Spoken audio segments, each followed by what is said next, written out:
Hey Cubbies, it's Miss Donna. We've really missed seeing you guys the last few weeks. It's so strange not going to Awana on Wednesdays. Anyway, Miss Diane thought that we should do your lessons to keep you up to date, so when we come back, we'll be all caught up together. So last week on the 18th, we would have been doing Bear Hug 21, which was the story of David and Goliath. I don't know if any of you know that story, but you might. It's a pretty popular one. So I have my children's Bible here, and I'm going to read this story to you. So this comes from 1 Samuel 16 and 17. Every day David became stronger and wiser. He continued to look after his father's sheep. Wild animals often attacked the flock.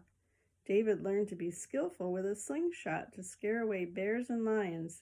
Very soon he was an expert. See, there he is, chasing away the lions. But David learned other skills too. For a while away at the time, as he tended his sheep, David practiced playing his harp. He played beautifully, and news of his skills spread far across the land.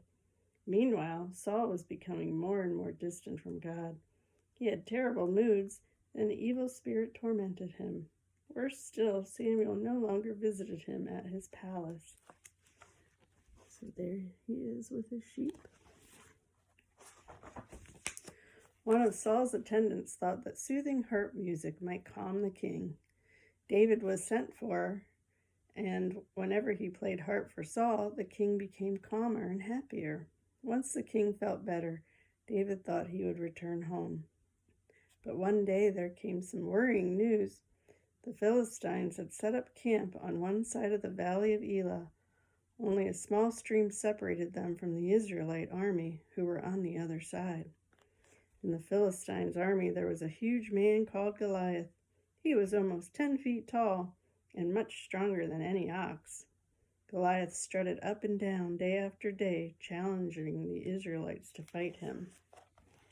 Look how big he is. And there they are over there.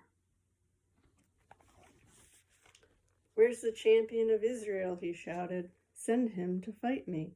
If he kills me, we will be your slaves. If I kill him, you will be ours."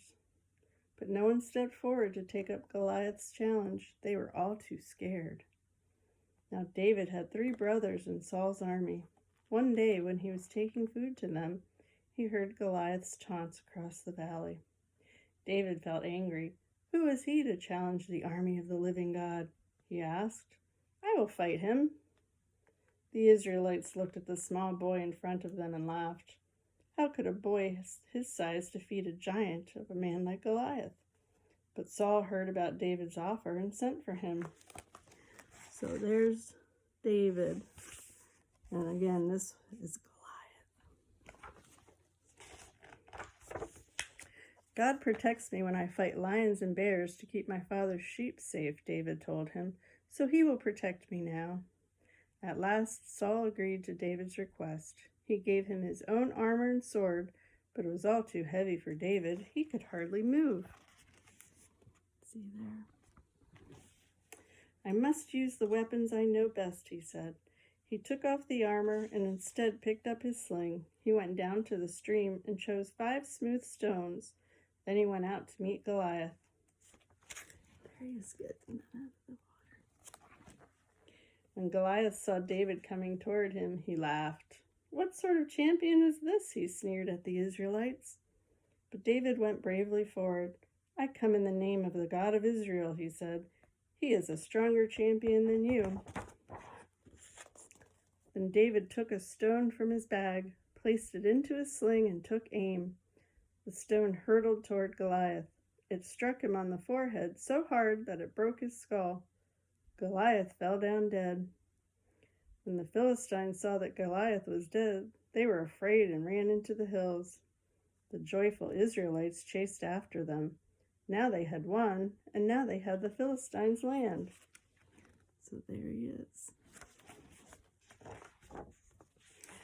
So that is the story of David and Goliath. With God's help, we can do anything. Nothing is too big for God. So remember that. And remember that we miss you and we love you and we hope we get to see you again soon. Bye. Bye.